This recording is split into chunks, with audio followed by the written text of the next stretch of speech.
La localidad de La Candelaria es la más pequeña de Bogotá. Está inmersa dentro de la localidad de Santa Fe y es la única localidad del distrito capital que cuenta con una sola unidad de planeación zona UPZ. La localidad cuenta con 9 barrios: La Catedral, Centro Administrativo, Santa Bárbara, La Concordia, Las Aguas, Egipto y Belén. Limita por el este, oeste y sur con la localidad de Santa Fe y al norte por el eje ambiental. La localidad de La Candelaria fue constituida mediante la Ley 1 de 1992, que reglamentó la división territorial del Distrito Capital y le asignó la nomenclatura de Localidad 17, como reconocimiento de su importancia como centro histórico, arquitectónico y cultural de la ciudad, además de albergar el centro administrativo del país. Su historia está ligada a la fundación de la ciudad el 6 de agosto de 1538 por Gonzalo Jiménez de Quesada, en la Plaza del Chorro de Quevedo, calle 13 con carrera de segunda. La Candelaria actualmente es el sector más antiguo de la ciudad y por ende recoge los acontecimientos históricos más importantes que dieron origen a la nación. La localidad de La Candelaria está ligada a la fundación de la ciudad y del país, y a los procesos y hechos históricos más relevantes de la nación. En esta localidad se fundó la ciudad y se gestó la independencia del país. En 1963, el centro histórico de Bogotá, inmerso en la localidad, fue reconocido como monumento nacional. Sus casas, edificios, iglesias y calles dan cuenta de este reconocimiento. También la localidad alberga el centro político y administrativo del país y de la ciudad, la alcaldía, el Congreso, el Palacio Nariño, el Palacio de San Carlos y la Catedral Primada, entre otras edificaciones sede de poder político administrativo de Colombia y Bogotá, configuran junto al resto de construcciones la importancia histórica de la Candelaria. La Candelaria es la localidad con mayor oferta cultural de la ciudad. Cuenta con al menos 35 escenarios culturales que son usados mayoritariamente por habitantes no residentes en la localidad y por gran cantidad de turistas. Según el censo del DANE del 2005, el número total de habitantes de la localidad es de 23.727. La mayor cantidad de población en la localidad se encuentra en edad joven y laboralmente productiva. Es necesario hacer dos distinciones importantes dentro de su población de la Candelaria. En primer término, los residentes, caracterizados de acuerdo al lugar de habitación, sus ingresos y las condiciones laborales. En segundo término, la población flotante, que debido a las características de la localidad de ser centro administrativo y de albergar un gran número de universidades e instituciones educativas, es de las más altas para toda la ciudad. Se estima que diariamente ingresan 300.000 personas, lo que equivale a un promedio de 12 personas por cada residente. El alto número de universidades con sede en la localidad es una de las razones para la presencia de población flotante y dinámicas económicas asociadas, como la presencia de establecimientos expendedores de licor y problemáticas como la contaminación auditiva. Esta definición alude que allí se alojan diversas sedes de orden político nacional y local, como el Congreso, la Presidencia, la Alcaldía y varios ministerios y secretarías distritales, así como un gran número de escenarios culturales representativos de la ciudad y del país. Dada su condición de ser el centro de la ciudad, el sector terciario de la economía tiene en ella una presencia muy dinámica: la actividad comercial en pequeña y mediana escala, así como la actividad financiera. Aparentemente se encuentra repartida de manera homogénea la distribución de población en estratos 2 y 3. Sin embargo, diferentes estudios demuestran una alta presencia de habitantes en condiciones de estrato 1. La historia de las ciudades quizás sea uno de los temas que más relevancia pueda tener en la geografía urbana. ¿Cómo se originaron? ¿Por qué motivos se originaron? ¿A qué necesidades debían responder? ¿Por qué exactamente en este espacio geográfico? Y un sinfín de preguntas que la historia económica y social de la mano con la geografía han intentado responder. Sin embargo, en la escuela tanto rural como urbana existe un vacío escolar y cultural de los estudiantes sobre el reconocimiento de los espacios y su historia. Esto sobre todo más evidenciado entre lo urbano y la ciudad, y que, como lo plantea Salcedo, esto es así porque en la escuela no se fomenta la curiosidad necesaria para incentivar la indagación, la resignificación y la lectura de la historia y de los fenómenos urbanos. A partir de esta problemática escolar se despliega el objetivo primordial del proyecto. Teusaquillo, hoy el Chorro de Quevedo, era un lugar de descanso del gobernante muisca llamado Zipa. Se cree que en este lugar Gonzalo Jiménez de Quesada fundó el 6 de agosto de 1568 lo que se convertiría en la ciudad de Bogotá. Las formas arquitectónicas españolas se caracterizaron por el damero. Las iglesias, con su lenguaje espacial de naves, capillas, bóvedas y cúpulas, campanarios, continúan la tradición establecida desde los principios de cristianidad, aplicando en la composición de estos elementos los principios renacentistas y posteriormente barrocos vigentes en España. Las características de la arquitectura colonial neogranadina están marcadas por su condición de colonia con una economía de subsistencia. Las casas coloniales que podemos evidenciar día a día con características como máximo 2 pisos, con patio central, techo a 2 aguas, teja de barro y balcones volados. Igualmente se destaca el mestizaje arquitectónico propio de la época, uso de la arcilla o de la guadua, materiales que usaban los indígenas también. En cuanto a los símbolos de poder, tenemos el damero, las iglesias proliferadas y el símbolo de lo que significaría el balcón. En este momento de la arquitectura de Bogotá me centraré un poco más, ya que acá se fortalece el discurso de poder propiciado a través del Estado y la élite. La arquitectura republicana se da a inicios del siglo XIX, que estará marcada por el proceso de independencia de Colombia y el establecimiento de una república. Posterior a estos hechos, las continuas guerras civiles generarán un balance económico negativo.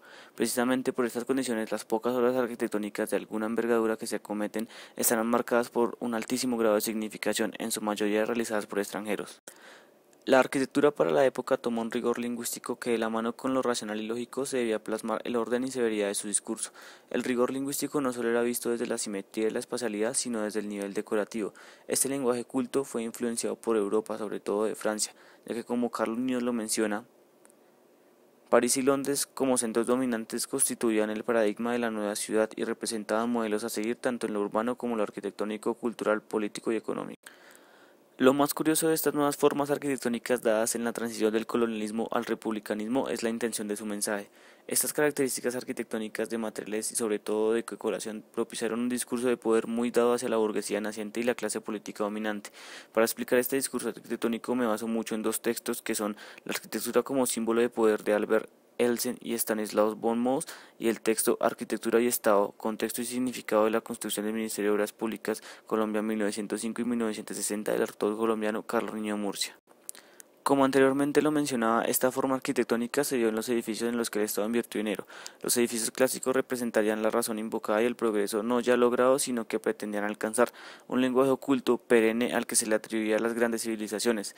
El significado de ese modernismo llegado, la caída de la monarquía española y la instauración de una democracia, los logros que fundamentaron los nuevos valores de la sociedad colombiana, valores dictados por la clase política gobernante, lo que Carlos Niños denomina como decorativismo académico, combinar la arquitectura con el poder. Las características de este decorativismo académico y político fueron notables. Tenemos por un lado las gigantescas columnas, que según Elsen y von Moos, columnas que simbolizan siempre el bastión de Atenas, de grandeza, sabiduría y democracia.